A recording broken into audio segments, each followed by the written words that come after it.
নমস্কার, আমি আর্যপাল আবৃত্তি করছি কবি সুকুমারের লেখা নিঃস্বার্থ।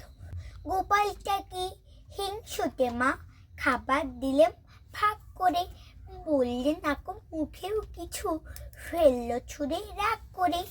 জ্যাঠাই মাঝে মিঠাই দিলেন দুই ভাইতে খাও বলে, 10টি ছিল একটি তাহারে চাকতে দিলেন ফাও বলে।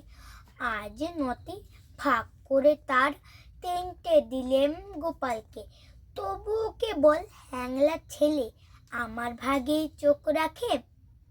বুঝিয়ে বলি কাঁদিস কেন, তোর যে নেহাত কনিষ্ঠ, বয়স বুঝে সামনে খাবি, তা নইলে হয় অনিষ্ট।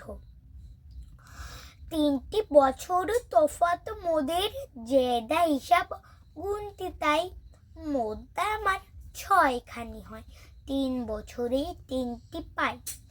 তাও মানি না, কেবল কাঁদে স্বার্থপরের শয়তানে।